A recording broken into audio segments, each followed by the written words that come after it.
Hello, everyone, and welcome to the Richard Lewis Daily Show. Me and Sam have been talking, and we thought that we had to do more content. We were doing a lot of content, but we weren't doing quite enough. And we were sat down and we went through our schedules, and we thought to ourselves, where can we realistically fit this in? And obviously, it was tough because Sam is a drug-addled mess.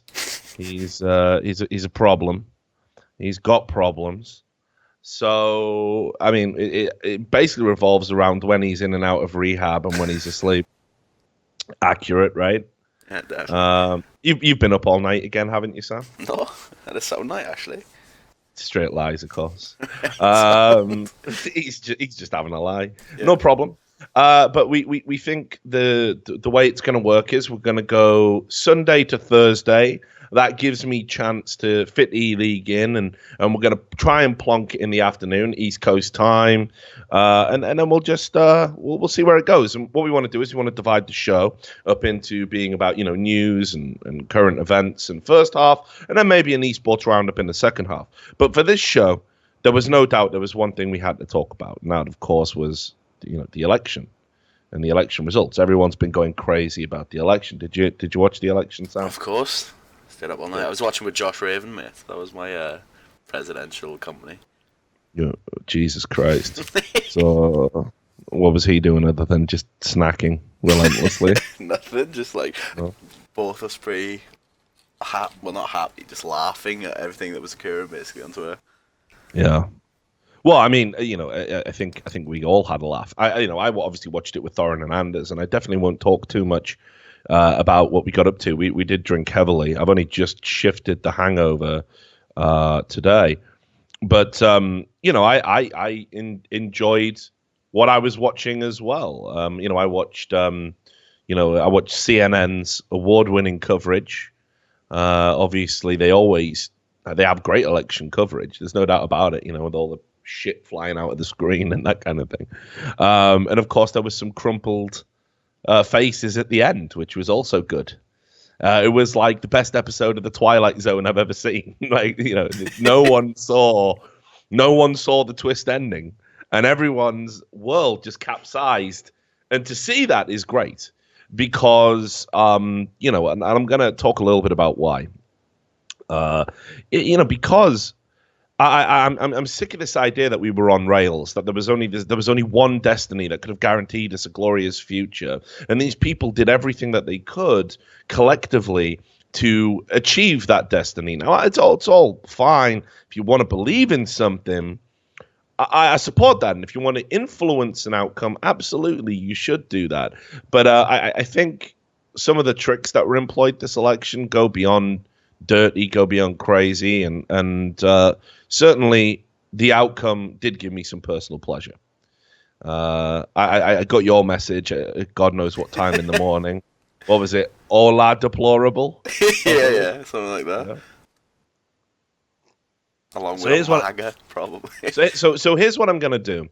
I deliberately, out of respect for what I believe to be a sacred process, the democratic process, whatever you want to say about Western democracy is, or the approximation we have of it in the West. It's not a pure democracy, and a lot of people like to be, actually, America's a republic. Yeah, all right, shut up.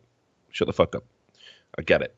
Okay, but let's talk a little bit about it. I believe that process to be sacred, and I didn't want to influence anybody unduly. The only thing I repeated throughout the election cycle, well, there was two things I repeated.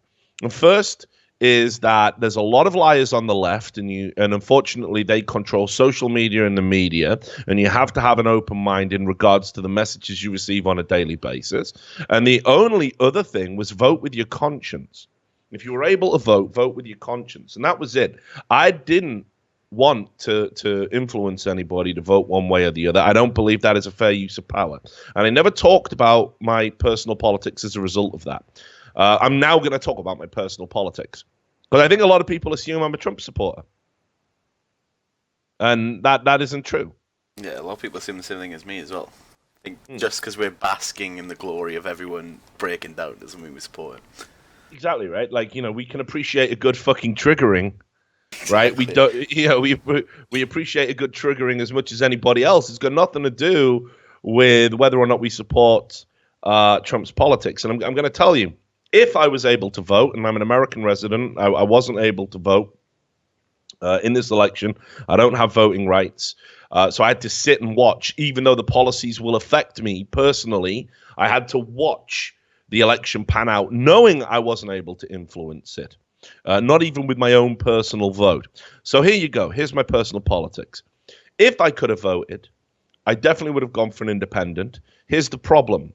The candidate I wanted didn't exist.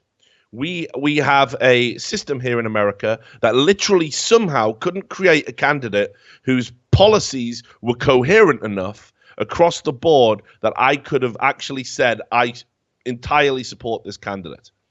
For example, I'm very, I even though I used to write for a right-wing publication, I've also written for the left-wing publications. It's well documented.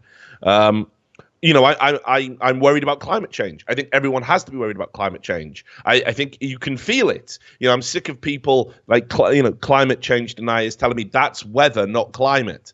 Mate, where I live in the UK, or where I used to live in the UK, I haven't seen snow in years. I used to get it once a year. I haven't seen it in years. You don't need to tell me that something is going on and oh, well, no, that's just weather and it'll all be fine in 50 years. It's getting progressively hotter. I've seen the charts. I don't give a fuck. Maybe we can debate the cause, but it's happening and we should try and do something about it and arrest it. And as a result, Jill Stein's policies looked really good. They looked really good. She was talking a lot of sense about the environment and renewable energy. But everything else that came tumbling out of her mouth was fucking bollocks, mate. It was bollocks. She didn't understand memes. She tweeted deal breaker. About she tweeted it is a deal breaker. How can I vote for a presidential candidate that doesn't understand the internet?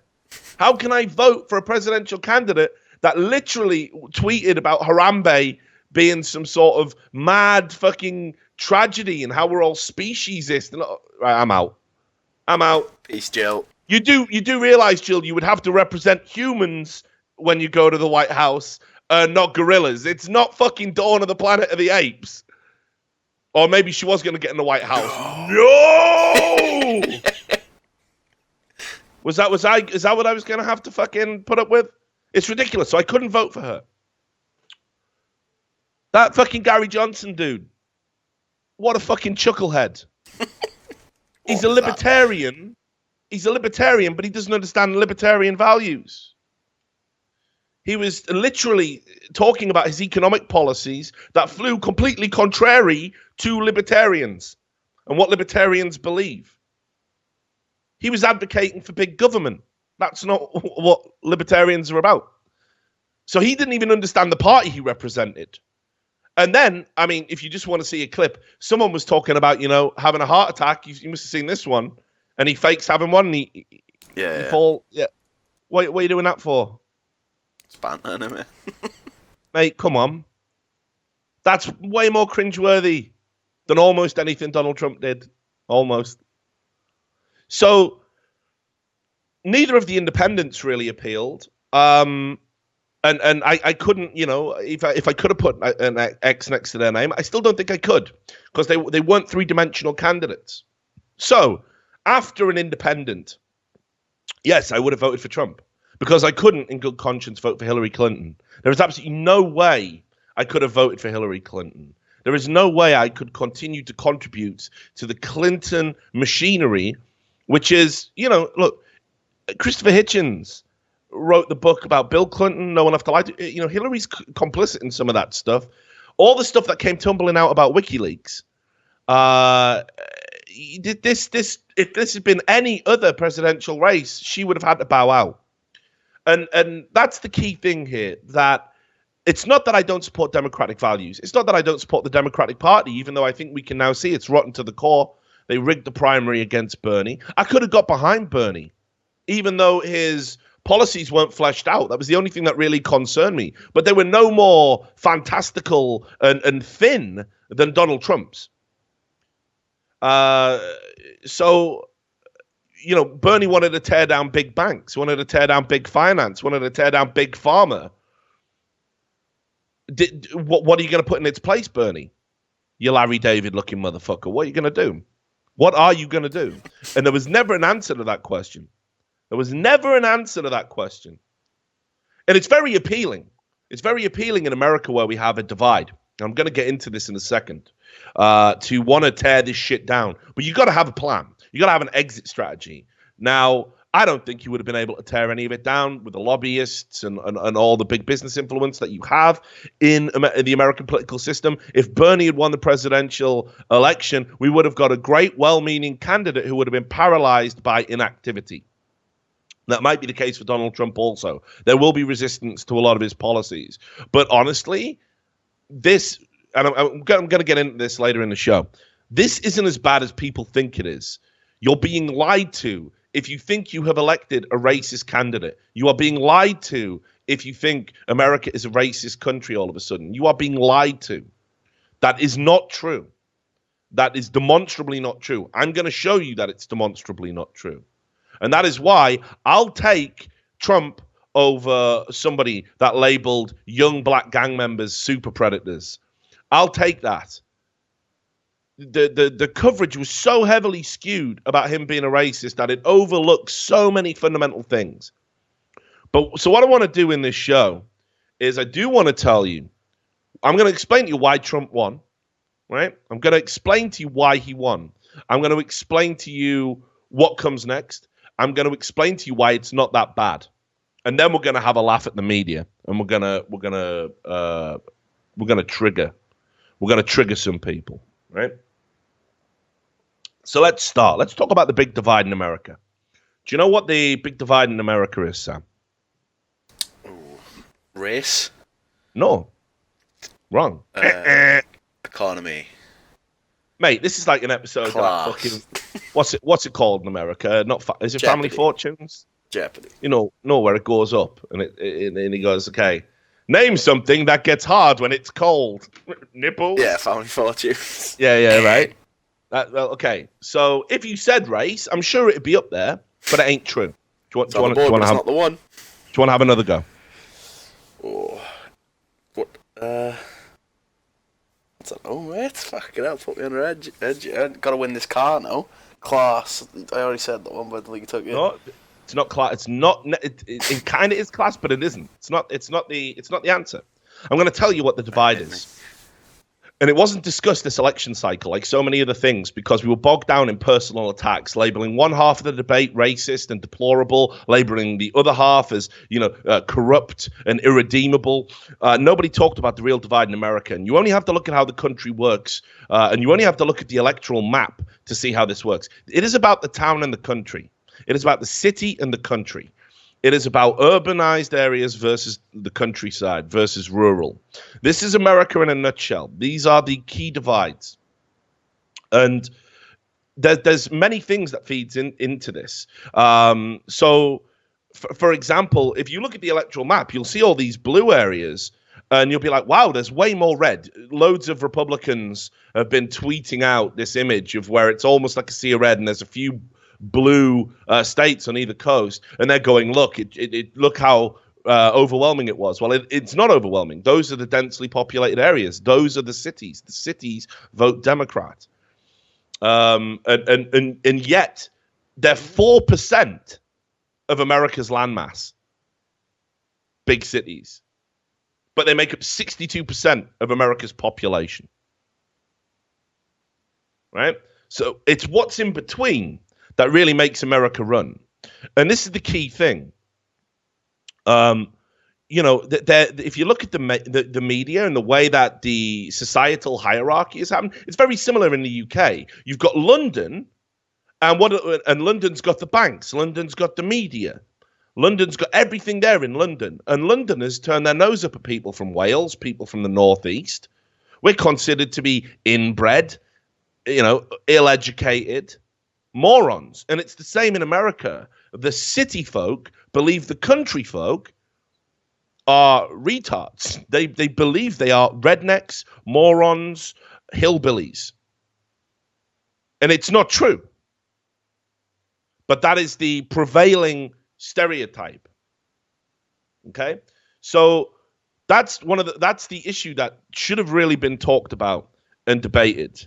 That that they're portraying Trump supporters as being racist and deplorable and not having values. Well, let's talk about some of the key differences as well. Their values in this election matter. You've got Hillary Clinton talking about how she wants to take away your Second Amendment rights.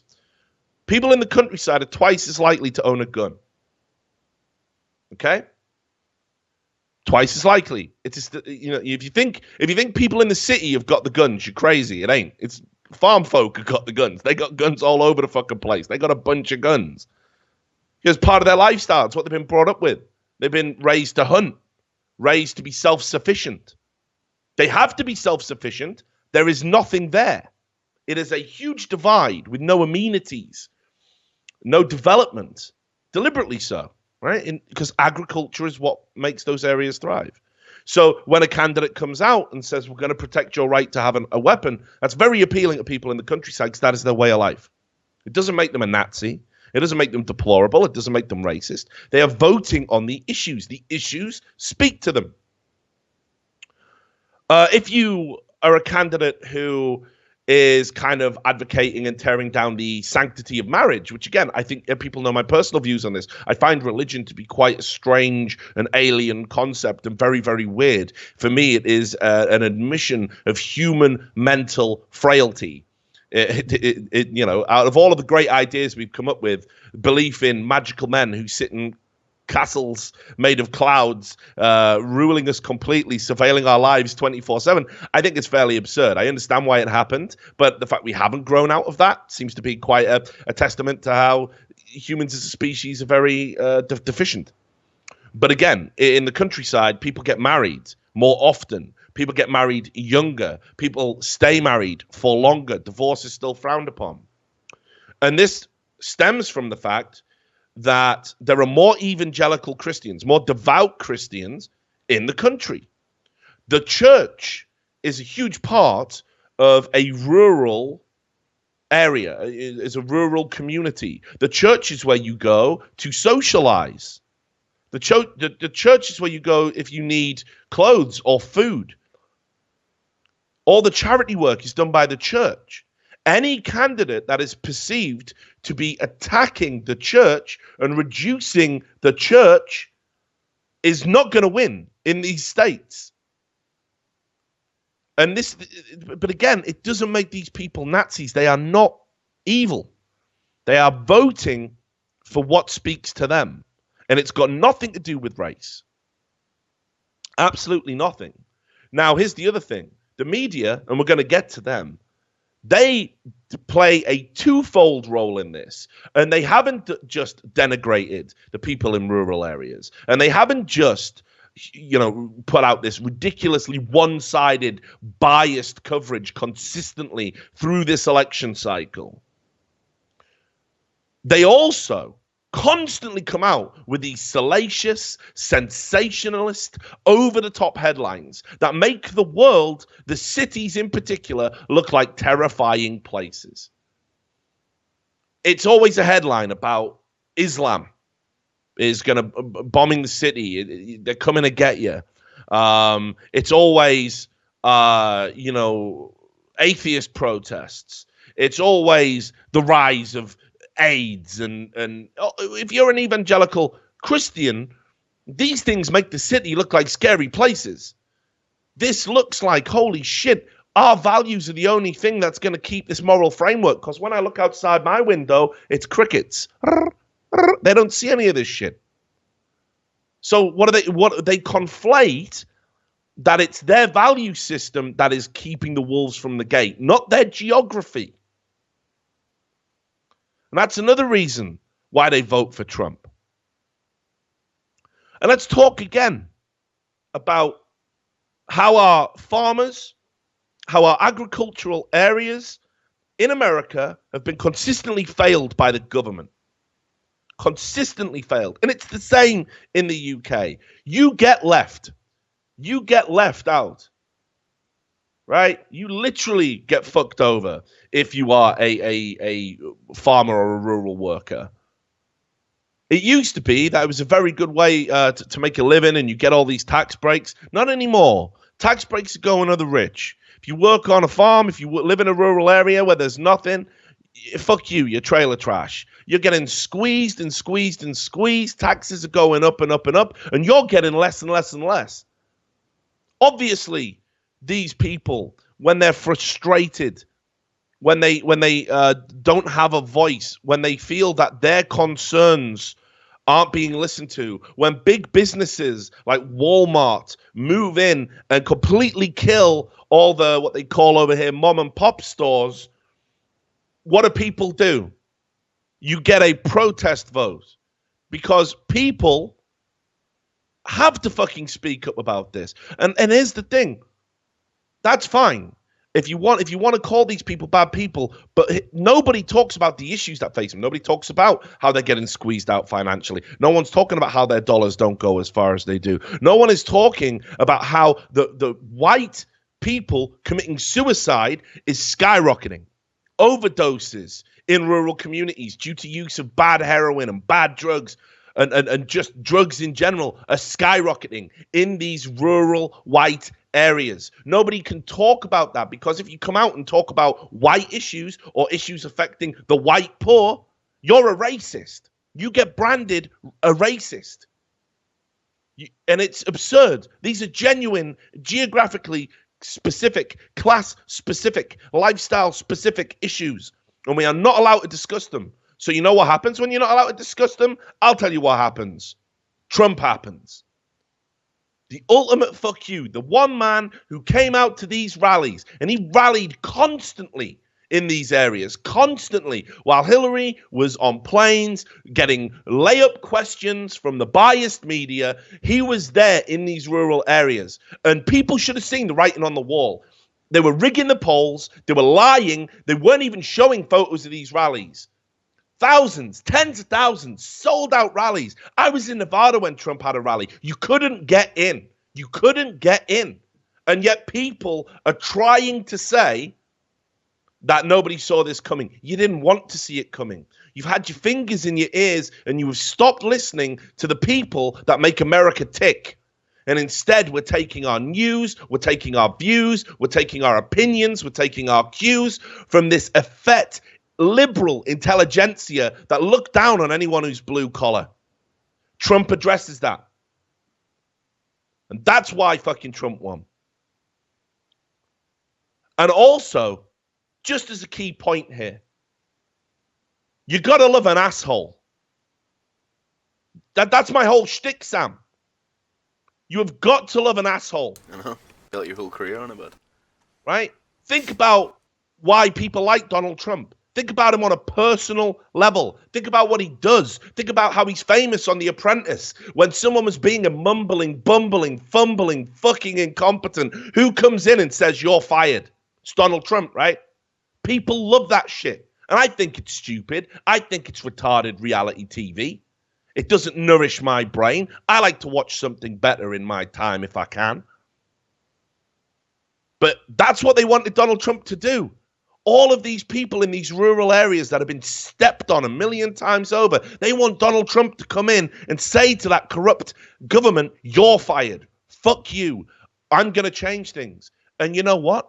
It's bullshit. Of course he's not going to do that. The way American politics work, they're not going to do that. But everyone's been lied to, right? All of those headlines that the media were putting out, Donald Trump will sink America because he'll do X, Y, and Z. He won't have the power or the authority. He won't have the power or the authority. They've spent 8 years whining about how Obama can't get nothing done because of racists. So how's Donald Trump going to get shit done? One man cannot make the difference. The American political system is kind of geared against that. There's all these loopholes you have to go through, and people are going to be resistant to Trump. This will be a 4-year term, and nothing will get done. But all of those people that read those headlines, they were like, great, we want Trump to smash the system. You wealthy, liberal people who've had your head in the fucking sand, do you think this is all bad? Those headlines you were writing appealed to a large number of Americans. So it's absolutely insane that people didn't see this coming. Now, so that's one of the reasons why Those are ultimately the reasons why Donald Trump got the support from the base that he did. Now I'm going to tell you the rest, right? And this is very important. People are sick and tired of having views forced down our throat by media that aren't like us, by people who aren't like us, by people who do not represent what we think, feel, or what we want in our everyday lives. Why did the media not report everything that was going on with the DNC? Do you remember when WikiLeaks was dropping bombs about George Bush and the Iraq War and Blair and all that bullshit? They were heroes then, weren't they? We all loved WikiLeaks then, didn't we? Now, all of a sudden, WikiLeaks is a Putin-controlled plot, cyber hackers, that it's immoral, it's illegal. It's fine when you were ratting out warmongering Republicans. You do it to warmongering corrupt Democrats, though. Now we got a big fucking problem. And as proven in those WikiLeaks, you know why it's a big fucking problem? It is a big problem because we had the fucking architecture, the machinery that kept it all working. They liked it. The press liked having access to Clinton, liked giving her the questions, liked having all that shit going their way because it meant they would stay in power, make money. They'd always have the stories, the headlines. They were allied. They were part of a big fucking machine that is designed to feed you bullshit, and they liked that where they were positioned in it. Same with the social media companies who have been censoring anything, even vaguely conservative, all throughout this election cycle. And people saw through this. People saw through this. People saw through the lies, saw through the bullshit, and they went out and voted. They weren't just voting against Hillary Clinton. They were voting against that media machine. They were voting against the media that didn't report fucking WikiLeaks, tried to tell you it was illegal to look at WikiLeaks, tried to do everything they could to obscure WikiLeaks from the public consciousness. It was not Russian propaganda. It was legit. Those emails, I've still yet to see proof of one email being faked. And that is the Democratic whole fucking defense. It proved that they rigged the primary against Bernie Sanders. That should be enough to dismiss someone from an election. That should have been enough for Bernie Sanders to be reinstated. Something should have happened there. It didn't. Instead, the Democratic Party doubled down on Hillary Clinton. And that's the next thing. She's a really unappealing candidate. She has been associated with some of the biggest abuses of power coming out of government. She has been two-faced. The emails proved it. She has taken money from huge companies just to speak there. Who gets paid? The Clintons got paid $153 million for speaking engagements. Whose views are that important? I'll take that in Twitch revenue. Thank you very much. They're doing that because it was fucking bribery. It was influence. It was pay to play, which is just a nice way of dressing up financial and fiscal corruption. When you read that phrase, pay to play in the media have invented that phrase to obfuscate the horror of what it really is, which is financial corruption, bribery, illegal influence of government officials. Pay to play. Sounds innocuous, doesn't it? They have groups dedicated to coming up with these things to fucking browbeat you and obfuscate the truth. And they call it pay to play. Pay to play. It's like what we do in games. Free to play. We mean microtransactions. We mean we're going to fucking milk you like a prostate exam. Yeah? That's what they mean. And pay to play means bribery. Everybody knows as well, I think, coming out of it, that if the Democratic Party, who have to take a lot of blame for this, because let's be real, Trump didn't win this election. Democratic Party threw this election by doubling down on Hillary Clinton, all the WikiLeaks shit that came out, all of this mad fucking, corrupt gibberish, engaging in things like super PACs, which should never be public, correct the record. This is the thing. She didn't even want to go out and make coherent, salient points about why she should be elected. Instead, they paid to try and paper over dissenting opinion on the internet.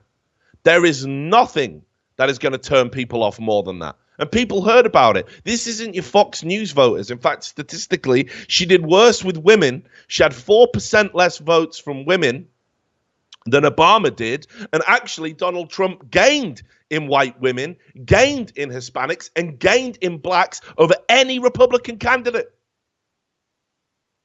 These are statistical facts. The idea that racists went out and voted for Trump and racists made this happen is fucking nonsense. It's nonsense. And if you believe it, you are a fool and you're being treated like a fool. So I think that covers why Trump won. The media, absolute bullshit. People were voting against the media, voting against the lies, the corruption. Donald Trump had to just stand there. He could have been anyone. But people are sick of it. And the last final point is political correctness. It's political correctness. Of course it's political correctness. Everyone's too afraid to speak their mind. We exist in a time of safe spaces, trigger warnings. And people see these things and read about these things and they scratch their head. They hear stories about how the future generation of leaders and politicians and doctors and lawyers that are all at college, people that are meant to be successful, they hear all these insane stories about how they want to change things and make it so, if you talk about a gorilla on the internet, he's racist, or if you draw a cartoon frog, you're racist. And you can't say this and you can't say that, and we're taking people to fucking court and costing them their jobs because they don't want to use made-up gender pronouns like Z and Zer and Zay. It's insane to most people, to me, to you. And Donald Trump represents, I'm going to completely smash that paradigm. He swaggered into every debate. He said ridiculous things. He knew what he was doing. He was goading and taunting people. These weren't innocent mistakes. When he implied that a woman was giving him a hard time because maybe she was menstruating, he tried to make it look like it was an innocent conflict. No, he knows what he's doing. He knows what he's doing. He's being deliberately insensitive because that's the zeitgeist right now. We live in a time when comedians are too scared to go to colleges and tell jokes. People will get behind that. People will vote for that because people are sick of it and we don't want to see how bad it's going to get. And apparently, again, the media still will tell you, if you don't want to use those 63 fucking gender pronouns, if you don't think gender fluid is a thing, you're a racist, you're a homophobe, you're a transphobe, all these labels. So let's get into why I don't think it's all bad. All right. I'm going to literally tell you why I don't think it's all bad, because actually there are some very good things that come out of this election. And you're not going to read these headlines anywhere. And I'm going to bring some of them up, actually, to prove just how far gone our media is and how they let you down and how they aren't being balanced and fair, how there is a very clear bias, how it's all skewed. So, first of all, this is a genuine win for democracy as it operates in America. Absolutely. Because he was self-funded, and yes, he's a billionaire. He's not like us, but he was self-funded. He took less money in donations than the Democrats, a lot less. I think per vote, he spent 63 times less than Hillary. Unbelievable scenes. He didn't do it being backed by big business. And people like that.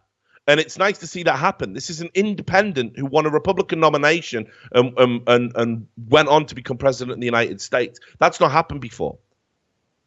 This guy isn't a dyed-in-the-wool Republican. Most of the Republicans would actually like to disavow him if they could. Now he's in charge. On top of that, this is a guy who clearly, coming from New York, does care about LGBTQ values. There's no way he doesn't. There is no way he doesn't. I've seen, people holding up signs, queers for Trump, and someone underneath will put something witty like, haha, that's like trees for deforestation. That isn't true. I watched when he got up at a Republican convention and held up a rainbow flag, and he got conservatives and evangelical Christians to applaud him doing that. When's that ever happened? When has a Republican candidate ever got a room full of old white guys devout Christians to applaud a fucking rainbow flag or any other symbol of gay rights. Never happened. You didn't see that in the press, though, did you? You didn't see that photo. It exists. Google it. He got black people to re-engage with the Republican Party like never before. As I said, small donations, a lot of it from the people. And on top of that, I think he came out, and actually, hang on, you can bring this up, Sam. I think it's on the list on a Google Doc. He actually came out and publicly said a transgender person can use whatever bathroom they want, and he will implement that in Trump Tower, regardless of any legislature or anywhere else. And yet again, I've got transgender friends telling me Trump spells doom, spells demise for them. It's not true. It's absolutely not true. It's a lie. And clearly breaking away from big business is a good thing. Everybody talks about how lobbying's bad. Everyone talks about how America is a system where, the rich stay in power. And obviously Trump is wealthy, but there's being wealthy, there's being a billionaire, and then there's being a huge corporation with more money than God. There's being like a Rothschild type figure, Trump isn't one of those guys. To portray him as establishment's a little bit disingenuous. He is and he isn't. So, let's take a look. What happened in the aftermath, Sam? The great triggering. I mean, we're just going to go through these in no particular order. So, the Daily Dot, they picked up a story from another site called Vocative. And do you know what they said? What? They said that ISIS were happy Trump got in and that they were celebrating. Sick. One of Trump's campaign platforms was that he wanted to team up with Russia and destroy ISIS. And let me tell you, that is the end of ISIS in Syria. If America and Russia can have a meaningful partnership and they can get together and they can go and push for it. The Daily Dot literally said, running this story from Vocative, these two publications, they say ISIS was celebrating Donald Trump, and they did it based on an ISIS forum. A forum! Do you think an international terrorist group is using a fucking internet forum to plan shit? Yeah, these are just fucking idiots. These are just idiots that, they just want to be radical Muslims. Yeah, they probably could get radicalized, but the internet forum, like fucking Daesh 27, hot dude, hot terrorist 42. I'm not taking his opinion seriously. No screenshots, by the way, of course. He'll rule with undisputed control, and this will lead to open conflicts for many people, said one person on an ISIS forum. Vocative found several threads created on ISIS channels. So these are just plebs who are affiliated with ISIS. Yeah, and quite possibly false flag stuff. Saying good tidings with the demise of America. Trump will put the final nail in the coffin of America, and the world is on the verge of exploding, and this stupid who came to power will push the button of defeat. And then on Twitter, who, by the way, haven't banned ISIS supporters. I mean, we've been talking about this for a while. They'll ban a conservative person like Milo Yiannopoulos before they ban an ISIS supporter. How can a stupid person like Trump lead the infidel nations? This just shows you how insane the coverage has got. That they will offer a platform to talk about ISIS and make ISIS's views look reasonable and rational. We all hate Trump. Even ISIS do. These people capture, torture, and behead people because they want to bring about the death of Western civilization and employ the caliphate. Why are we writing this story? Why are we giving these scumbags any fucking attention whatsoever? Oh, but we get some cheap anti-Donald Trump clicks. Yeah, let's do that then, yeah? And here's the thing. No evidence provided. Just the inference from another leftist outlet, just the inference that this is a victory for ISIS. Meanwhile, they want to portray Donald Trump as a warmonger. Which one is it, guys? Are we going to war and smashing ISIS and that's bad? Or is it good that Trump's in because he's going to smash ISIS and cause civil disobedience? They also don't realize that ISIS quote there saying, oh, well, all the civil disobedience will be good. It's not Trump that's causing that. Trump's not going out going, yeah, let's riot. Let's have race war. Let's have a race war. That's not him. That's the fucking left. That's the left that are doing those things. And we're going to show you proof of that as well. We're going to run some videos of some of these insane protests. Liberals who claim to believe in democracy burning the American flag because their candidate didn't win. What is wrong with this picture? All right. So ISIS is celebrating. You know who isn't celebrating? Everyone's favorite feminist, Lacey Green. And I got to say, okay, so let's just, if you want to talk about, you know, is cognitive dissonance a mental illness, would you say, Sam? I don't know. Oh, I don't know.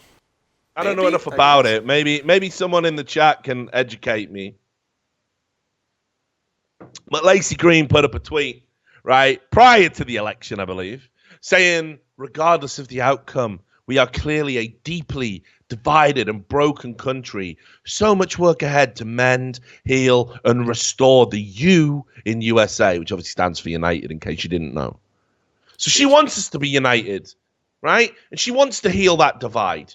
Good on you, Lacey. That's a very adult way of looking at things. You know, sure, last time I paid any attention to you, you were bullying a small YouTuber for actually enacting fair use and lying to the public about what fair use policy actually is, claiming it was illegal. And then when someone called you out on this, you recorded a vlog of yourself in tears about how you were being bullied. Okay, that's fine. That was a bit silly. That was a bit silly of you. But I guess, okay, maybe you've grown up since that fortnight ago. Maybe you have. Magnanimous myth, suddenly. And then, of course, the election results come in. What does the tweet look like? We are now under total Republican rule. Textbook fascism. Fuck you, white America. Fuck you, you racist, misogynist pieces of shit. Good night. Well, let's come together and heal with that message, shall we? The reply. Let's come. Yeah. Yeah. Shay Carl, who's like a really popular YouTuber as well. Hopefully in the morning you're ready to try and be more friendly. Go fuck yourself, Shay. Raised the ball. Go fuck yourself. Let's come together and heal. Let's come together and heal. Lacey, Trump won. I'm ready to come together with you and let's heal. Fuck you, white America. Fuck you, Shay Carl. Fuck you, Shay Carl. Fuck everyone. That's what I mean. It's the petulance. This is what we voted against. This is what people voted against right here. You're everything that people wanted to fucking smash.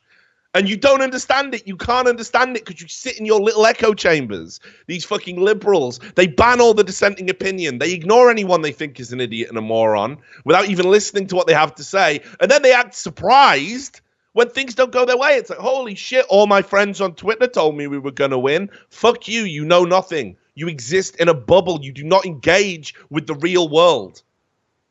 And you're in for some more rude awakenings over the 4 years. Because guess who the fucking majority is? Fuck all this popular vote bullshit. They're trying to make out that Democrats just got lazy because Hillary Clinton got less votes. That's disillusionment. The tide is fucking changing. And you can call people racist, misogynist. You can say, fuck you, white America. Also, by the way, white and American.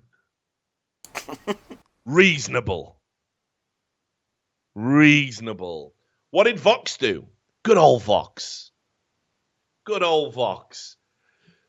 Vox ran an article. This is so fucking unreal, dude. Vox ran an article. How to coexist after defeat with citizens whose views you despise. Let's come together and heal, everybody. Notice how it's all the left. The left that race baited you the entire election. They called you racist. They called you an asshole. They said you're an idiot. Now it's the left. Oh, let's all come together and realize that we can work through this. This article is fucking garbage.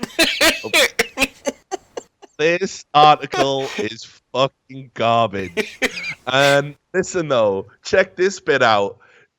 How can they not see what's happening? How can they not understand all the things I explained at the top of the show? How can they, who are supposedly these political analysts and intelligent people, not understand this? Scroll down. We, the people, fell short, not the media or the pollsters. They absolved themselves of blame. Yeah, not How my nice. bad. Not my bad. Peace.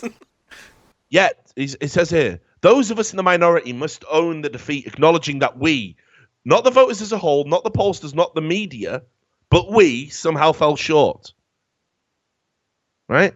We need to acknowledge that the electoral results express voters' preferences mediated by the institutional rules. Indeed, many supporters felt anxious even at the prospect of her victory because of the threat that Trump would not accept the outcome. You wrote that story. That was a throwaway joke. Someone said, will you adhere to the results? He went, if I win. That's a joke. These are jokes. Not used to political candidates making jokes, mate. And they're not, well, it's all right when Obama comes out and does a fucking celebrity roast for Harvard. Yeah, reads mean tweets. That. Oh, yeah, I love Obama reading mean tweets. Me. Donald Trump's made a joke. He's not professional enough. It's great when Obama just comes out and does fucking Night at the Improv, though, innit? We all love that. My mother-in-law. You know what I mean? We love that, right? He's getting his 10 minutes in on stage. Yeah, we fucking love that. We love that. So anyway, Clinton's willingness to concede privately, even prior to the final tabulation of the popular vote, is a model in this regard, as was her invocation of the importance of accepting the legitimacy of the election and the rule of law in her concession speech. Again, they're trying to make out that, like, oh, actually, yeah. It's nothing to do with us, It's just weird, all this crazy shit that happened, and I guess we're just going to have to suck it up because we're the better people. You used every dirty, lying, scheming trick in the book, and you still lost. And then you wonder, right? You wonder why people might want to gloat about that. And then you guys come out and go, come on now. Let's not gloat. Don't be like that, Trump supporters. Fuck you. They're entitled to gloat for a good 48 fucking hours after everything that happened. What else, man? I mean, shit, we can start getting into the riot stuff. I like this, actually. Go two down on the list. Again, Daily Dot. Right, the fucking Daily Dot. Holy shit, man. My old stomping ground. Just check this out, though. In writing up the news about Donald Trump, a guy called Andrew Coates, or Coots, I don't know. Fucking, I'm not even going to go with that where I was going to go. Let's not do that. Let's keep it highbrow. Donald Trump will be the 45th president in the United States of America. Okay, cool. Let's just do a little bit of news. Blah, blah, blah. Starts out good, talks about how Trump vowed to begin the process of healing a divided nation. And he did say that. And then, for no reason, just in summary, Trump launched his presidential campaign on June 16, 2015. Many discounted his candidacy as a sideshow to the serious politicians. Few knew that Trump would set the tone for America's discourse for the next 16 months when he called Mexican immigrants rapists. Didn't do that. Didn't happen. While some, he assumed, are good people. He was talking in the context of that famous quote, which the media ran with. He was talking about a subset of immigrants, most notably illegal ones. And he said that actually, they're not sending their best people. They're sending, thieves, drug dealers, and rapists, which, he was basing that, although he didn't invoke the report. There was a report that came out, and I can't remember who published it. I don't have it to hand. Again, guys, you're watching the show live. You can Google this. But there was a report that came out saying that many women who were coming over in these, trucks and crossing the border illegally were raped en route. A horrifying report. And that's what Trump was talking about. But no. Calling out that and talking about facts again. We don't like it. These are uncomfortable. At no point did he say that legal working Mexicans who had come to America were rapists. He just didn't say it. He just did not say that. Yet that is the story that the media decided to go with. Also, he brings up building the wall as if no one else has ever in the history of American politics called for a wall across Mexico, which of course they have. I believe Hillary was part of a speech that talked about building a better border, an actual physical wall. I believe Rubio wanted to do that as well. The idea that building a wall is somehow, it's making America more insular. And no. To do that, you would have to say, well, we're not going to allow any legal immigrants to come in. That's it. Borders closed. That makes you insular. Saying we would like a wall down in Mexico, I don't know how effective it'll be. I think it might be a waste of public money, frankly. But the idea that simply implying we want a wall is racist is ridiculous. It's absurd. And then, just adds in here, Trump, who has never held public office or served in the military. That's what makes him a good candidate, by the way. He's not part of the machinery. He's from outside of the status quo. Don't imply that that's a failing. And then it lists the other stuff. He attacked the Muslim Gold Star family of a fallen U.S. soldier, delivered because he said something about, the mother not saying anything, which of course alluded to the fact that he believes Islam doesn't champion women's rights. And this is amazingly, this is a controversial thing to say this day and age. Did you see the article in the Huffington Post that Muhammad was actually the first feminist or something? No, what the fuck? Google it. Huffington Post. Just bring it up. Go on to the shit. Mate, don't even bother. I'll find it now. Google it.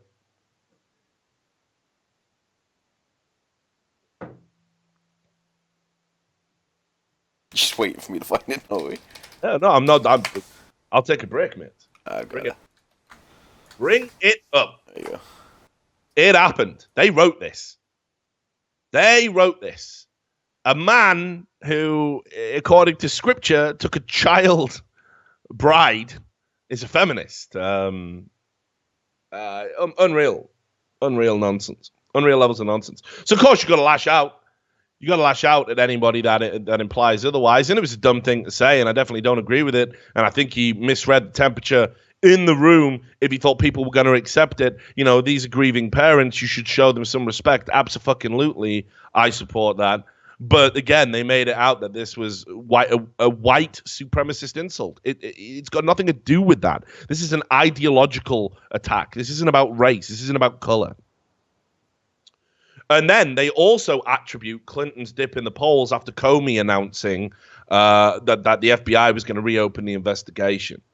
Now, let's be clear. First of all, anyone attacking James Comey for actually doing his job, you're part of the problem. If you don't want politicians to be held accountable, fuck you. You're the reason why democracy is in the fucking toilet. You're a fucking idiot. There was so much going on within the Democratic Party and around the Clinton campaign. Anthony Weiner, the most hilariously, appropriately named, guy has been Carlos Danger.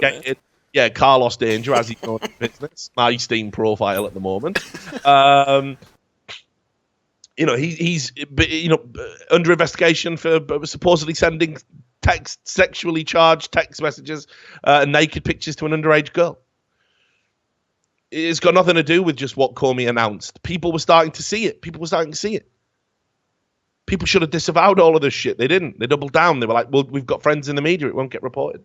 And then the last line on the Daily Dot here is, now America gets to learn what it means to make America great again. Right? As if there's some sort of sinister implication. You're right. We will find out. We will find out if he's a good candidate or not, as happens after every election. I think he'd have to go some way to beat the corruption and the poor decisions made by George Bush when he was in office. I think he would have to go some way to do that. So let's see. Let us see. I think a lot of liberals seem to forget about what happened under George Bush. Not to mention the allegations of electoral fraud, which is why people were extra vigilant during this election cycle. Let's should we have a look at some of these riots? Do you want to have a look at some of these? Sure. Which one are we starting with? Let's go to the Oregon. This is Oregon University. A friend actually sent me this because they live in Oregon. You can do this. Now people want to break away from the electoral system. It's very interesting.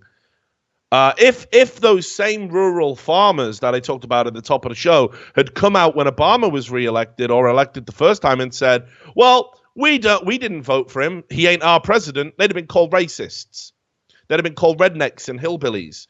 Here in Russian Times, you can see the Oregon University. They took to the streets. There's videos there. You can have a look yourself. People chanting, fuck Trump, whose streets, our streets.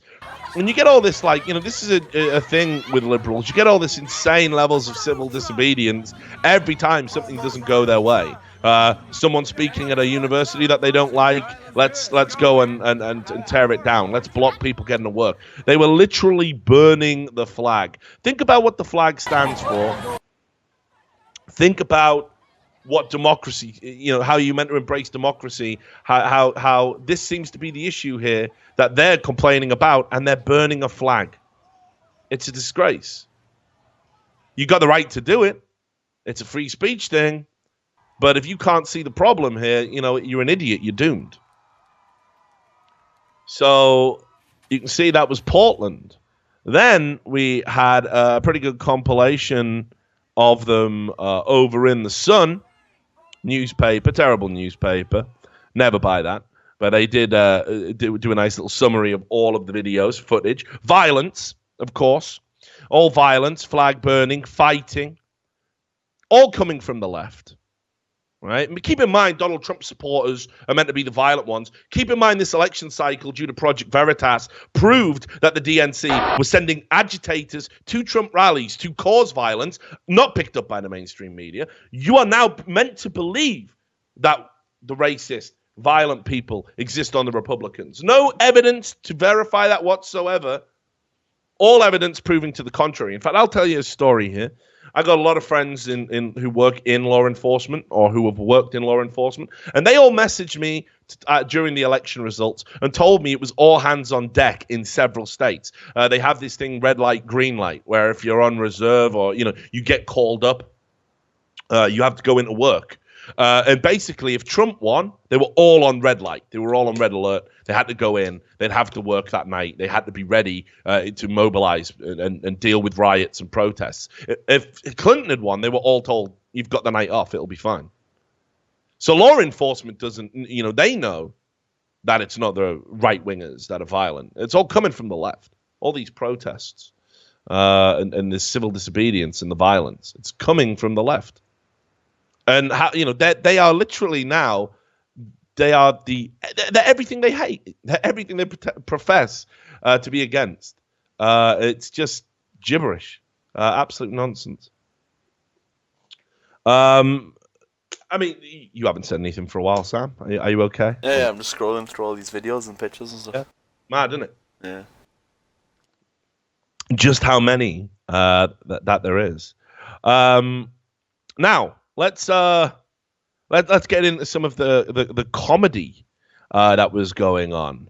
I'm going to show you here's an example of the nonsense. When Donald Trump implied that because of these George Soros funded voting machines, there might be some jiggery pokery going on in the election, and people should be very mindful about that electoral fraud could be real. What happened? The mainstream media started running all these campaigns saying the election isn't rigged. You're insane to imply that it could be rigged. Wow, this guy, how dare he engage with our democracy? He's got no faith in it. He's trying to whip up his fans into a frenzy and blah, blah, blah. And I'll just give you an example here. This publication's a piece of shit. Mike.com, piece of shit publication.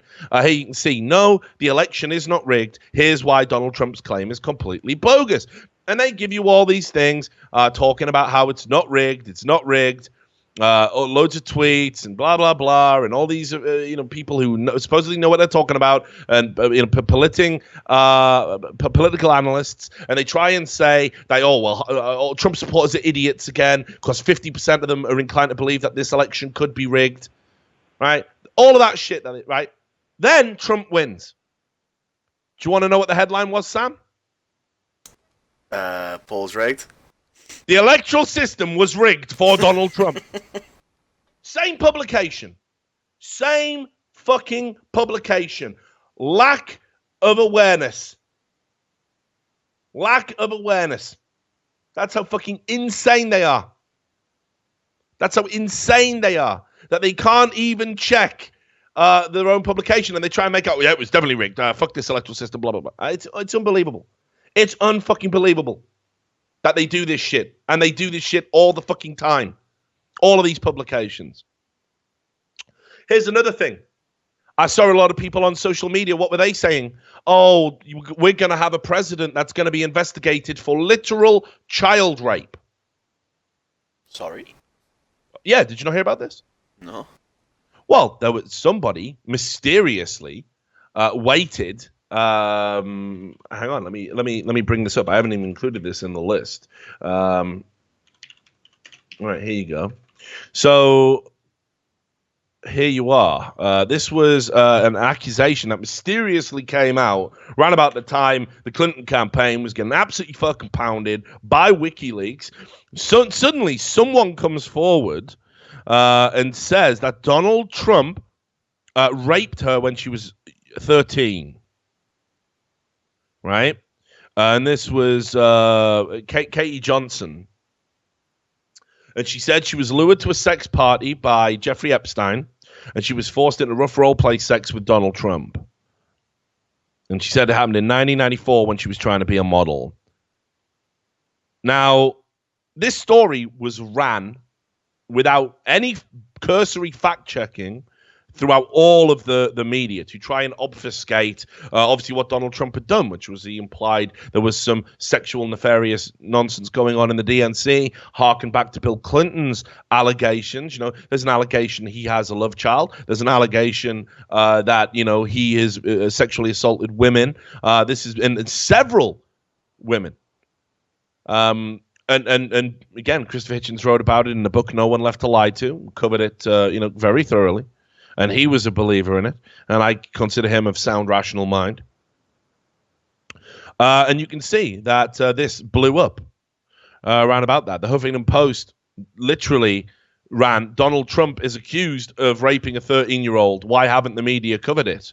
And, of course, the media were covering it. And that's what the liberal media always do. They always go, we're the only publication talking about it, when like 90% of the mainstream media are all talking about the same thing because they all collude. So this case was dropped. It stood up to no scrutiny whatsoever. There was no evidence to suggest this happened. On investigation, several facts conflicted. Several of the supposed facts conflicted and dropped. People still think, and I've seen journalists still tweeting this, this case is dropped. Donald Trump is not under investigation for child rape at all. That is not happening, and yet people are still saying that it is. And if you say that, it just shows, I think, how fucked the coverage has been. Because that's a big allegation. That's a big accusation. Maybe you might want to publish the other side of the story at some point. Did we learn nothing from Rolling Stone? Obviously not. Let's double down. Let's double down on the lies. So the other funny thing that's been going on post-election is, again, the media lacking this self-awareness. They don't get it, right? New York Times, they ran this. Let's stop shaming Trump supporters. Okay? Not bad, right? It says, it turns out shaming the supporters of Donald J. Trump is not a good political strategy. Though job loss and economic stagnation played a role in his victory, so did shame. As the principal investigator on a study of the middle class for the National Institute of Mental Health, I found that working people's stress is often intensified by shame at their failure to make it in what they are taught is a meritocratic American economy. So this article talks about shame and how it's backfired, and how shame is a big deal, and that people will push back against any system that routinely shames them. You know what's interesting? And it's behind a paywall, and I ain't going to fucking pay for it. But I want everybody here to do an exercise. Let's all do an exercise. Let's type in NY times racism Trump. Let's type in those 4 words. Let's bring it up. Let's have a look. Right? Let's have a look at the articles. First article in the list. Is Donald Trump a racist? Okay, that's maybe a question. Maybe they said no. Next piece. Trump's inconvenient racial truth. An article that says, implies Trump is a racist. Donald Trump's real message on race. Again, saying he's a racist. The popularity of Donald Trump's racism. Why blacks loathe Trump? Definitely don't. We already established factually that's completely inaccurate. It's unreal. And yet they spent the entire election cycle shaming Trump supporters. And now they want to call it off. This is like the kid brother that starts the fight with the older brother he can't finish. This is like Starscream versus Megatron. You know? Sick reference. Reference game, incredible. I will take over you, Megatron. Get fucked. I'm harder than you, aren't I? Boom. Fuck. Sorry, Megatron. I'm sorry. I'm sorry. It's unbelievable. So, what else? What else have we got? Let's talk about this. Let's talk about another fucking complete load of bullshit that's going on. Right? This is the Guardian. Okay. So the Guardian, I can't even believe they fucking did this. Right? They came out and they ran an article which said, in this new world, this is directly in the aftermath of Trump winning. In this new world, now is the time to support fearless, independent journalism. I mean, my sides, I guess. Like, where do I start with this? Now is the time, right? So this is actually, if you read it, it's a tacit admission that they weren't having fearless, independent journalism before. I mean, that's the implication, right? So that's a pretty big admission, I would say. I mean, just if you read the article, which I don't, it'll blow your mind. But if you do read the article, it's basically saying that we're going to need it more than ever. We need to expose government. We need to do more. Well, how very interesting that you weren't willing to do that when all the WikiLeaks findings were coming out. When there's genuine allegations of financial misconduct and beyond. It just seems crazy to me. So this is the same media that reported an absolute guaranteed landslide victory for Clinton, and it was proven in WikiLeaks that they were deliberately doing this to try and make Trump supporters not go to the polls. It actually only steeled their resolve. This is the same media that basically they still haven't announced some areas. Like they're still saying that he was racist, and they were calling it the white lash. It's called the white lash. Well, he actually lost the white vote. He lost in the white vote and gained in black, Latino, and Asian demographics. This is basically going to be remembered as the year that journalism failed, that journalism was exposed as a joke. I'm ashamed to even call myself a journalist now when I introduce myself to people. I'm ashamed of it. I'm ashamed of what the profession has become. And now, as I said, now is the time for fearless journalism. These are the same people that, to be fearless and independent, they ran hit pieces on fucking Bernie, this lovable old kook. They ran hit pieces on him, trying to make out that he was a misogynist, trying to make out that he hated women at the behest of the DNC to try and give Hillary Clinton support. Where was the fearless and independent journalism then? No. Now is the time. Now is the time. So let's have a look. Let's have a look and see what that fearless, independent journalism looks like. Let's see. Because obviously the day after, right, that is, you come out, boom, the flag is in the ground. You're saluting that flag. Independent, fearless journalism. Independent, fearless journalism. Guardian runs an article immediately. The US election result is a terrific argument for monarchy.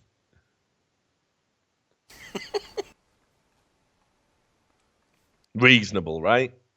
Let's tear it down. Tear the whole system down. I lost. Rip it down. There is no good argument for monarchy. Monarchy is an antiquated load of bullshit. It's got no place. Nobody in Britain supports the monarchy. You ask anybody in this day and age, what good does the monarchy do? Tourism and that? Cool. Brilliant. That's well worth the fucking hundreds of millions they leech off the fucking state every fucking year. They can't even keep their fucking story straight. I'm going to stay with the Guardian. Fearless journalism. Fearless, independent journalism. Remember what they stand for. That's what they want to stand for, right? Here you go. If you go up to it's the archive, where just above Brexit. Yeah, I got it. Just above Brexit. Just above Brexit. So The Guardian ran this story, and they're fully in support of this, by the way. Obviously, everyone in Silicon Valley bought and paid for by the DNC. All of them incredible, leftist, ultra progressive people that control everything we use and take for granted. It's why you get censored on YouTube. It's why you're going to get censored on Twitter. It's why you get censored on Reddit. Right? They own it. They own it all. It's going to be the same for every app until we get some more sympathetic to free speech, political leaning people into Silicon Valley. That's why Pete Thiel is so fucking important. And keep in mind, of course, they even said he's not gay. Right? Well, I'll bring that up after this. That's fucking unreal. But anyway, so Silicon Valley investors call for California to secede from the U.S. after Trump wins. And everyone's been pushing this Cal exit campaign. Cal exit. Because California has so many votes. I think it's 55 electoral votes. And it always votes Democrat. No one's there. There's no point in even turning up there. You're never going to get it as a Republican. And now they're saying they should be their own country. And this is the same publication that while they're talking about how good this is, and wow, this could be potentially good, and could Silicon Valley make it happen, and would this solve all the problems? This is the same publication that decried Brexit, said how bad Brexit was. They said Brexit was terrible. And what was Brexit about? Brexit was about a bunch of people coming together and democratically wanting to leave a form of governance that they weren't happy with.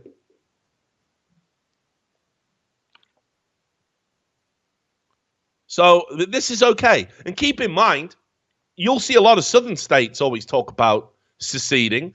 And what happens when they do it? Go on, Sam. You know the answer. Say it again? What happens when Texas and states like that come out and say, well, Democrats been elected, maybe we should secede? You know what? Racist. You're racist. You hate democracy. You're a racist. It's nonsense. It's the double standard. It's the old double standard. In fact, like I said, while we're here, let's bring that thing up. You still got that link to that Pete Thiel article? No, I don't think so. Let me find it. It's unreal. I gotta find it. Let me. Here you go. It was right. The Advocate. So I imagine some of you people will be, gay and will read a lot of gay publications. Obviously, we have our own press, like Gay Times, blah, blah, blah. For gay people, that's fine. Lifestyle, can be a little bit different. There's gay issues that specifically affect gay people. So obviously, they have their own publications. Definitely don't have a problem with that. Definitely don't have a problem with that whatsoever. That makes total sense, in fact. But The Advocate is a well-known gay publication. And you can see they wrote this article where they literally said, because Pete Thiel supports Trump, he cannot be gay.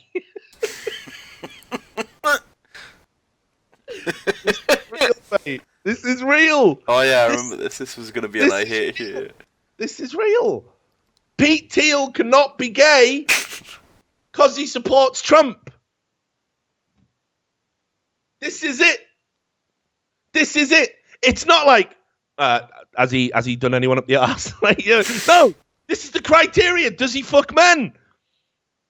And trust me, he does. And he enjoys it. Loves it. Definitely it's his favourite thing. Yeah, it literally is something if you could choose over a burger or gay sex right now, 99% of the time you take gay sex. Definitely take gay sex over a burger. A big, juicy, delicious burger.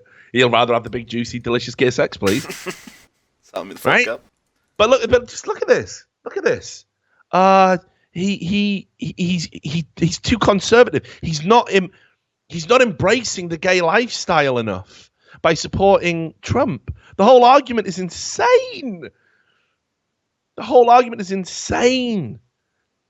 Like it's unbelievable. Honestly, read the whole thing; it'll blow your fucking mind. But that's how far it's gone. You cannot even be gay. And support Trump. Gays will disavow you. It doesn't matter what you do sexually. It doesn't matter how you identify. The left, which are meant to be, again, remember, they're the progressive ones. They're meant to be the people who like gays. And these days, it's actually conservatives that are saying, we don't care who you fuck. maybe not evangelical Christians, maybe not super devout Christians, but the general middle of the road conservative is just saying, yeah, fuck whoever you want. We believe in individual freedom. That's what conservatism is about. Meanwhile, the left are going, yeah, you can fuck who you want, but there's a bunch of stuff that comes with it. You got to go on marches. You got to wear a feather boa. Got to call me this weird name that I've made up with X's in it. You have to support Hillary Clinton. Why? I just want to have sex with people I want to have sex with. Nope, it doesn't work like that. There's a bunch of baggage. If you don't do that, you're not gay.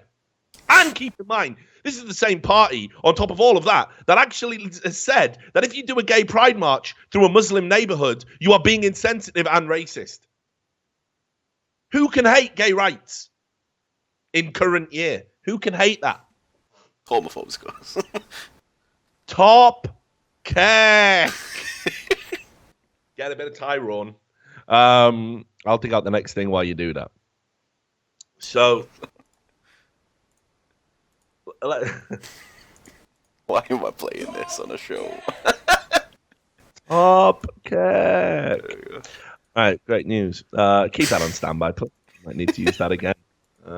So let's take a look as well at some of the things. The Guardian continually talking about journalism. Let's have fucking journalism. That's independent and fearless. Let's have a look and let's actually analyze the Guardian's track record and this fearless independent journalism. Certainly over in the tech section. There's been a bunch of fucking corrupt stuff. You've got Lee Alexander over there writing about people that she has a personal relationship with. Guardian articles have been published on the whole game is a dead bullshit. They peddle this lie that Gamergate was a harassment movement. So this is a compromised publication. Their entire tech section is a joke. Like for me, I'd want to clean house if I was them. That's where I'd start if I was talking about, fearless, independent journalism. Yeah. Let's, here's another thing. So, everyone said that Trump winning was a victory for misogyny because he said pussy once. Do you agree with that? No.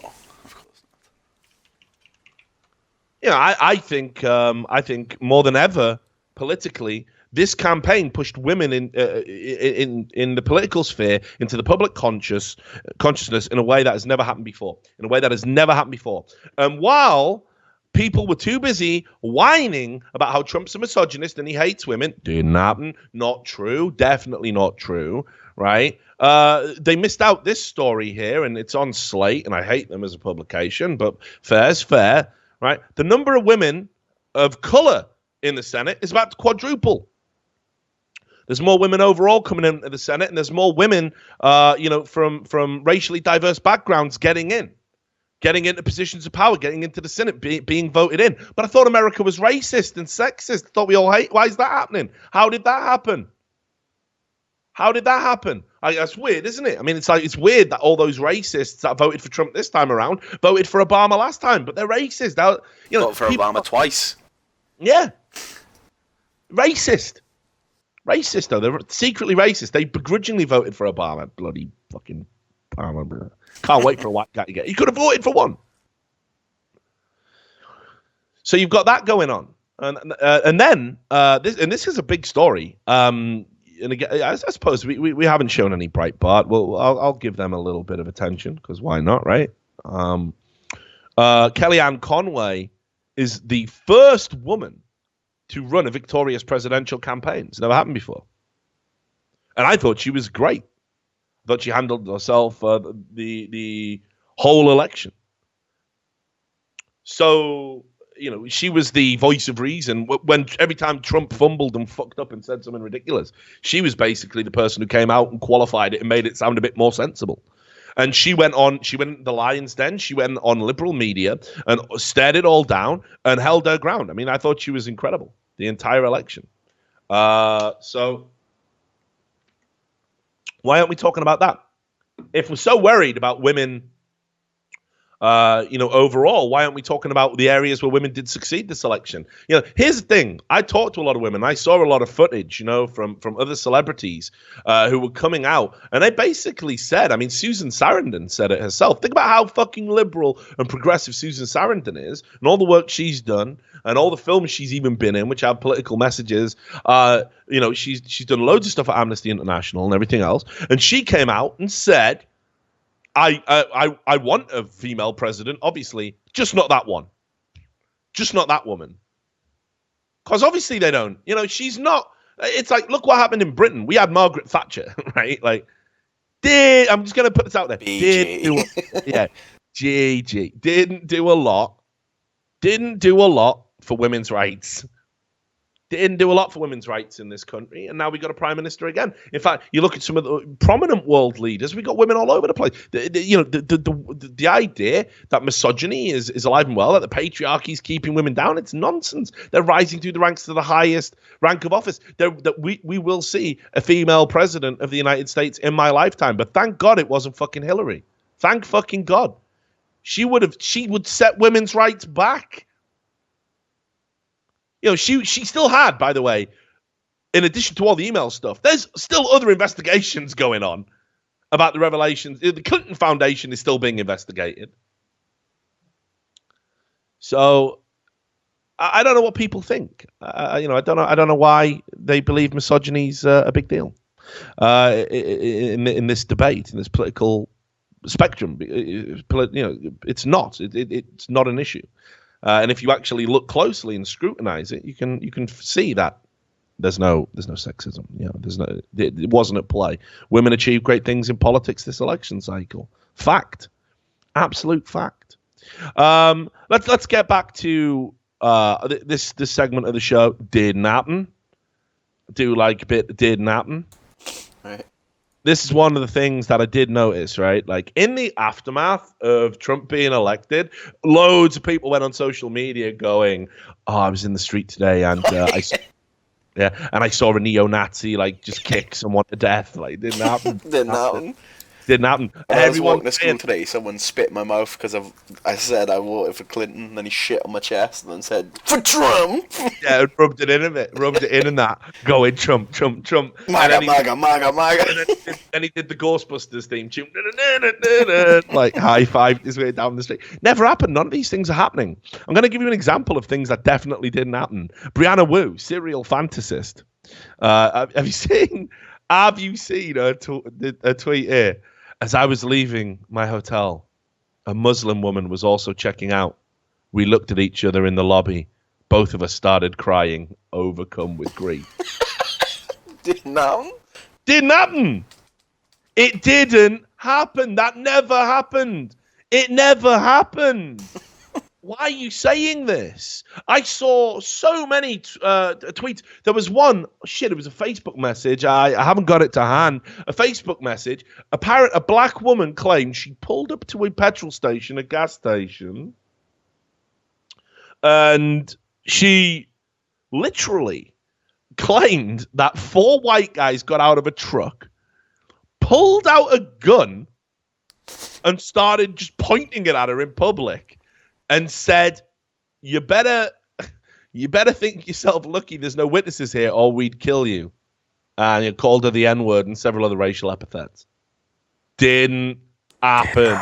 Where's the proof? In a day and age when we're all carrying fucking cameras and audio recording equipment, you can't CCTV, go report it to the police. It didn't happen. Didn't fucking happen. All these people saying they're suddenly unsafe. It's nonsense. The only people that believe this are people like the media have just stirred up all this fear mongering for so long. People honestly believe they're at risk. You're not at risk. You are not at risk. Tell you who is at risk. Trump supporters, like. Oh, yeah. Big man digs for them, like. Yeah, big digs for them. Dig straight to the dome for them. Right? Straight to the fucking dome. Let's have a look at this. Let's have a look at this video as published by Paul Joseph Watson. Right? You just play this, mate. You tell me if this is reasonable behaviour. Right? Shall I play with sound? Oh, all in? Right, okay. Oh, yeah. InfoWars is having a wild load. It's taking the digs. We vote Trump, damn it. You voted Trump! You voted Trump! Oh, we yeah, he voted Trump! She been still yeah! Oh, yeah. Oh, y'all vote. Oh, y'all do that to her. Damn. Beat his ass! Don't vote Trump. Don't vote Trump! Don't vote Trump! Yeah, this shit didn't it. Still in scut.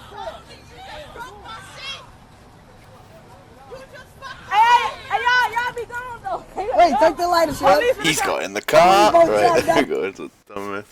Just gonna have the car as well, Nick. Peace. Peace.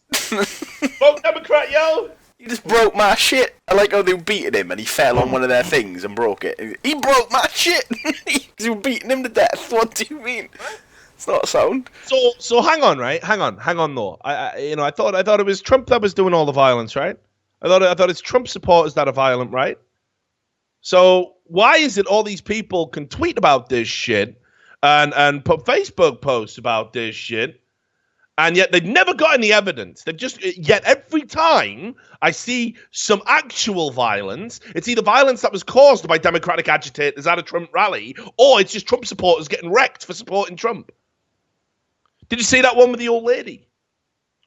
No, I don't think so. Let me show you this. This will fucking blow your mind. This was a 69-year-old woman got attacked. And again, you can see the video here. Let me see if it's still up on YouTube. I might have got taken down due to YouTube violations. So, yeah, it has. Of course it has. Can't have that, right? It fucks with the narrative.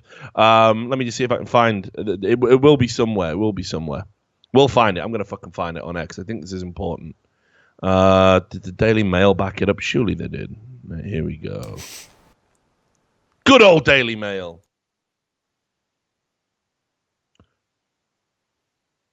All right, hang on. Oh, no, Daily Mail didn't. Drugs in. No, they fucking didn't. Right? Well, actually, this is just a separate one. I've actually found another attack. Here's another fucking attack. Clinton supporter attacks a Trump supporter publicly, no consequences, didn't blow up in the mainstream media. Of course it didn't. But I want to find this video. This is a woman who tried to defend the Donald Trump star on Hollywood. A bunch of people went there and they were trying to deface it. And she got attacked. I've got to find this. I'm trying to find this on it. Yeah. Here it is. Is this it? Homeless supporter. I mean, this isn't the complete video, unfortunately. Why would YouTube take that down? Oh, here we go. Here it is. I've done it. I've only gone and done it. Got it as well. God bless you, Carl Cookerson. God bless. Cookerson. Is that Carl real? Cookerson. Obviously, it's not real, is it? Carl the Cook, mate. Come on, keep up with your fucking names. Right. So there you go. Just play this fucking thing in its entirety. You tell me if this is fucking reasonable behavior. You tell me if this is fucking reasonable behavior. And it didn't blow up in the mainstream media. No one was condemned for it. This is a homeless woman in their 60s trying to defend Donald Trump's Hollywood star from being defaced, from being vandalized. And look at what these Hillary Clinton supporters do. And they say, by trying to stop an act of public vandalism, right? She is perpetrating hate. Look at this. Look at this. Look at this. Laughing at her as well, of course. Yeah, after they've thrown her to the floor. Right? And yeah, maybe she's hamming it up, but I don't know. Fuck, maybe when you're old, you are just wrecked. Man, look at that. Just kicks him on the floor, trying to push the trolley. People saying, I told you, this is what you get. This is the sort of shit that Trump supporters have been accused of all election cycle. Never seen a video of it. Never seen any of these fantastical claims of the rise of fucking neo-Nazis publicly out in the streets. You know, I think there was that one clear false flag with that church that got burnt with Vote Trump on. That's like, definitely, come on. Most transparent thing ever. So this is what it means to be progressive. These aren't isolated incidents, Sam. This is happening all the time. I had friends who were too scared to wear any form of Trump paraphernalia, T-shirts. Too scared to put signs out in their neighborhood. You know, it's unbelievable. I'm ashamed. I used to call myself liberal. I don't want to be associated with that anymore. Here's one thing because that's lowered the mood. Even you're a bit sad by that, Sam, and you've seen it all. You live in Port Talbot. Exactly. There you go. And we should play this to cheer everybody up, right? We'll play this to cheer everybody up. This is some instant fucking justice for these idiots. And you must have seen this. Yeah, I did.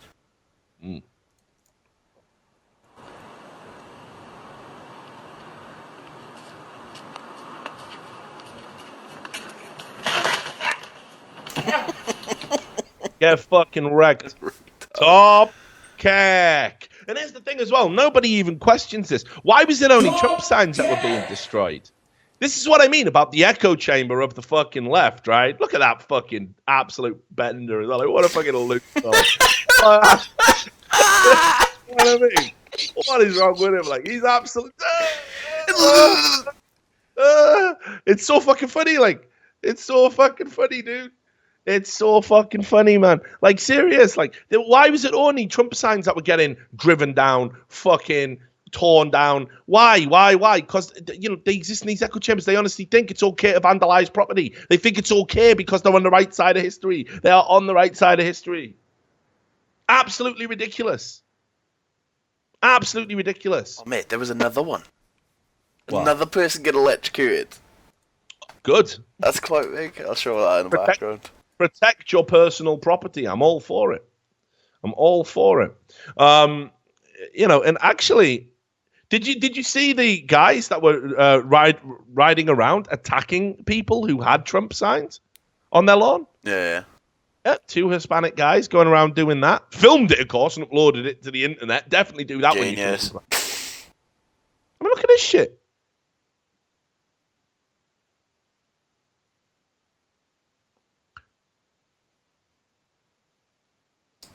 Try dog poop. That guy's that's a baller. He's lawnmower Trump into his front lawn. Burn that. Probably did. but this is an attack on fucking democracy. Do you know what I mean? You've got the right to express yourself politically. For good or ill, he was a legally appointed candidate. And all of these people, all of these absurd lunatics, get wrecked. All of these, get wrecked. Get fucking wrecked. I could watch this all day. Oh, get wrecked. Wrecked. I love it, right? But, these people are exactly why Hillary lost the election. Literally, you're the reason. If you do this, if you think this is okay, you're the fucking reason your candidate lost. People despise you in America. People despise you. And they're right to despise you. You are a fucking joke if you cannot let the democratic process play out. And again, I've not seen, and this is absolutely true, I have not seen one video of one Trump supporter destroying a Hillary Clinton sign all election cycle. Why is that?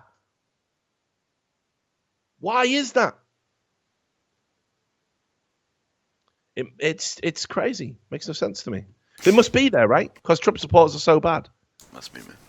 Must be there, but they would definitely run it.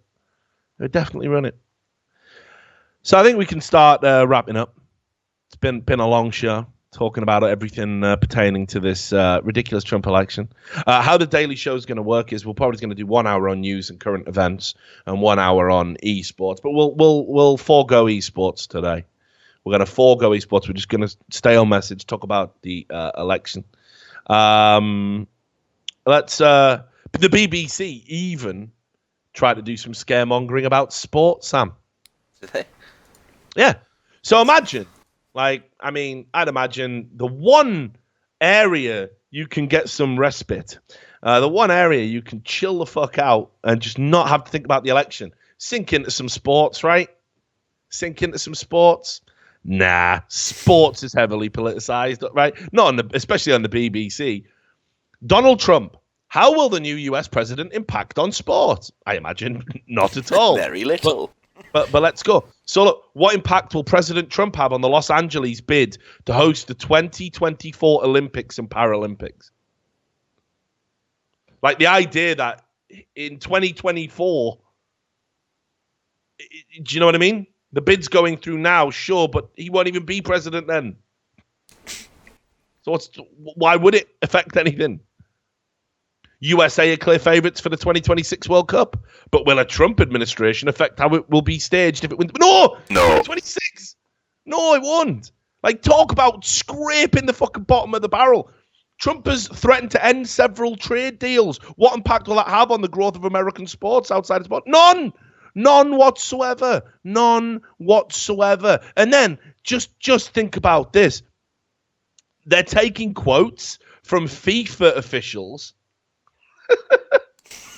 about whether it's bad or not. FIFA make the DNC look legit. And yeah, let's talk to FIFA and see what they have to say. Yeah, well, we think the Trump government will be corrupt as fuck. All right, okay, thanks for that, FIFA. Bye. You go back to just fucking money laundering. You fucking absolute corrupt motherfuckers. It's beyond a joke. It is beyond a joke that you would go to these lengths to just fucking try and spin some terror. Even the sports fan isn't safe, you know? Isn't safe. I've seen all sorts of headlines. I've seen people with disabilities, you know, should be scared because of what happened of Trump getting. Trump hates me because I'm disabled. Where have you got that from? Where have you got that from? Where are you pulling that from? It's absolutely crazy. It's insane. Makes no sense whatsoever. But look, so I just wanted to end on a couple of last points. Thought this was brilliant. Do you remember Colin Kaepernick? You know him? Colin Kaepernick. Yeah, I reckon him. Yeah, the quarterback. Mm-hmm. Obviously, you know, he's over at the 49ers. And he's a terrible player, right? Like, no, legit. He is a terrible player who has deliberately tried to affiliate himself to a political cause. So he can't be dropped for it. That's it. He caused a big brouhaha with his open support of Black Lives Matter, refusing to stand for the anthem, which, a lot of people consider it to be disrespectful because at American football games, they have military there, and they make a very big deal about that. The NFL's partnered with a lot of military outlets, so they have, thanks for the service ceremonies at the start, and it's his constitutional right, obviously, not to stand for it. I definitely don't begrudge him that. But here's the thing: here's the fact. Claims to support all of these movements. Has never donated a penny to any of them, by the way. Has like $140 million contract with the 49ers. Never donated a fucking penny to any political organization. This was publicly exposed. So he doesn't even support them financially. He just supports them by refusing to stand up. He supports them by sitting down, basically. That's his big contribution. Then, think about how he made a big deal. He talked about the presidential candidates, how Trump is definitely racist. He did criticize Hillary Clinton. Of course, the mainstream media didn't publicize that. He did criticize both. So what did he do this election? He didn't vote. So he didn't go out and vote. And if you're politically posturing about how you want to change things, I think the last thing you should ever do is publicly admit you don't even partake in the system. You don't even partake in the system. It's very hard to have that argument there. So, and certainly he got ridiculed by it. Stephen A. Smith, who's a fucking clown at the best of times, absolutely tore him apart. Like fucking saying he was he'd been exposed as a massive hypocrite. And look, let's look at the facts. This is a guy with a 52% completion rate as a fucking quarterback in a decent franchise. Like he's not won every time he started, they've not won a game. So yeah, just fuck that. He's a joke. He's an idiot. So, like I say, he's artificially, promoting his career. That's the other thing you'll find. A lot of these people is, what a lot of the people are doing is that they're posturing about being very politically engaged and caring about politics, and actually they don't give a fuck What they care about is virtue signaling and showing off to their little echo chamber of friends. They won't actively go out and make a change. They won't actively campaign. You know, on my YouTube channel, I've said some bad things about Casey Neistat. At least he's gone out there and done the hard fucking yards. I can respect that. I had some problem with his Hillary Clinton video. He was one of the first people, actually.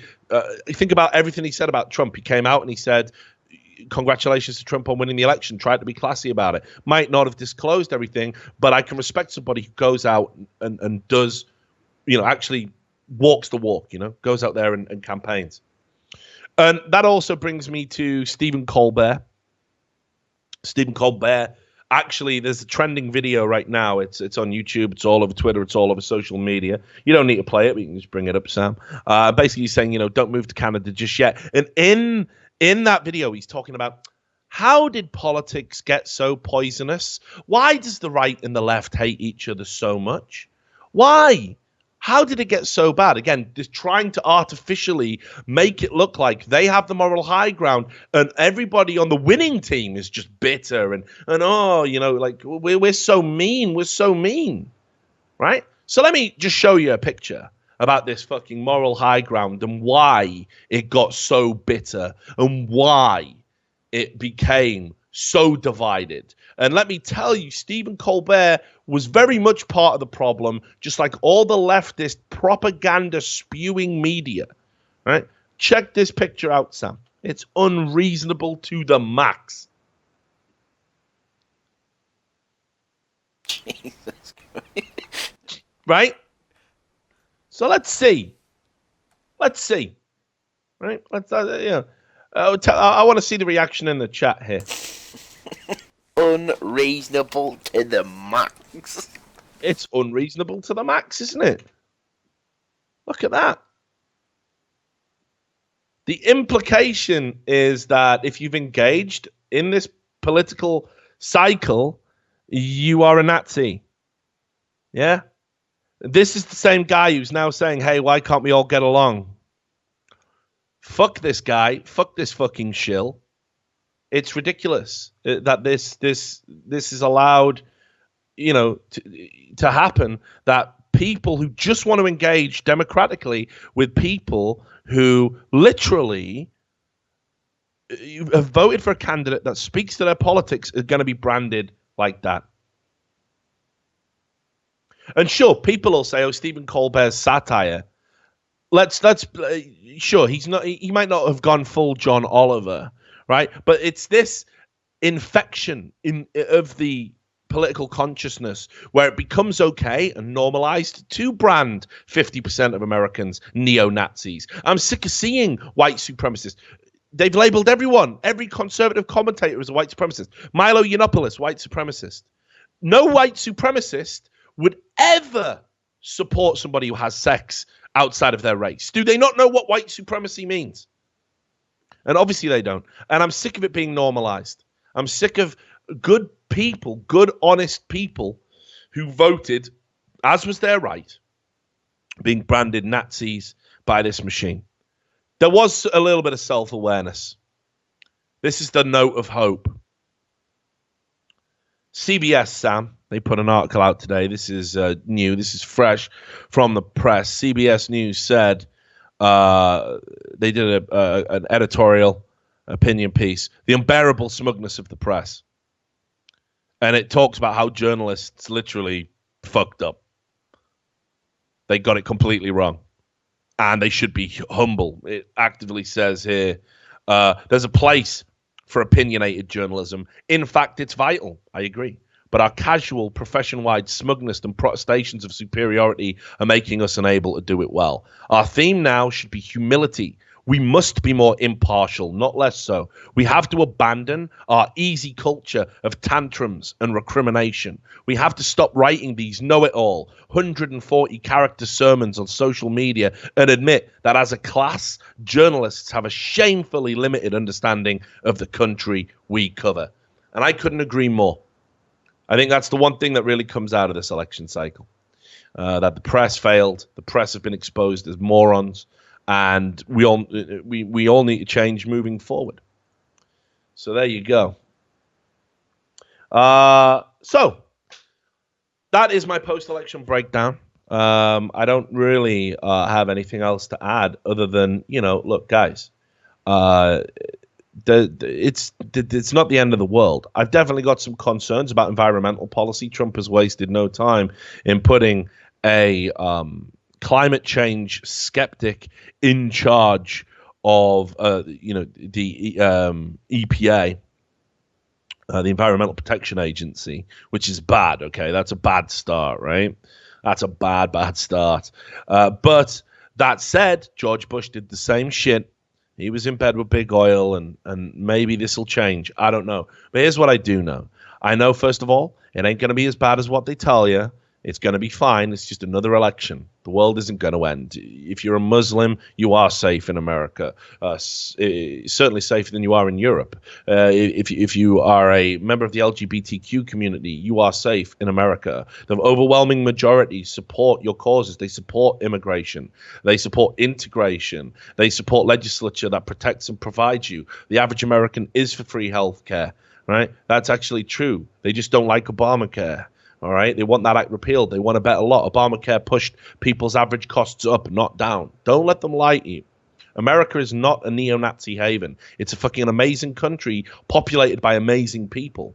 And I made the mistake when I was younger because people will be like, oh, Richard's just a right-winger. I used to be a member of the Socialist Worker Party. That's a fact. You can that if I ever ran for office or ever did anything, it would come tumbling out of the woodwork. It would be the skeleton in the closet. I used to be a real dyed-in-the-wool socialist. I said some terrible things about America as a nation at that time because I made the mistake that a lot of people outside of America make, and that is we conflate the views of the politicians to the views of the people. And it's not. The American people know that sometimes you have to vote for the lesser of two evils. That's the way the system works. I think one of the positive things that's going to come out of this election is people are going to look at electoral reform. We're going to look at the two-party system. People are awake now. People are engaged. We do want to change things for the better. And that's on both sides, right and left. Right? So, the end note is just this. Like, American people aren't bad. They're great. I've been all over the world. This is the place where you will meet the warmest, kindest, nicest people. I go out every day. People just come up to me on the street. They'll say hello. How you doing? Can I help you out? And I'm technically around the corner from something that used to be the Hood in Atlanta. There are communities out there. It's not as bad as people think. People aren't scared to fucking leave their house. Don't let the media portray this shit. It's a lie. Don't let the media make you think American people are bad, American people are dumb, American people are racist. They're not. They're simply not. This is a fucking great country. I'm super fucking happy to live here. I think America was pretty great, whether or not the next president is going to make it great again. I think it was already pretty good. That's my opinion. So, Sam, we're going to wrap up the Daily Show. We're going to be back, obviously, on Sunday, and then we'll run right through to Thursday, and it'll be back to normal. 1 hour of news, 1 hour of esports. Do you have any final thoughts? Get well soon, Bill Clinton. He's raised the level of discourse. All right. Thanks all for watching. We'll see you next time.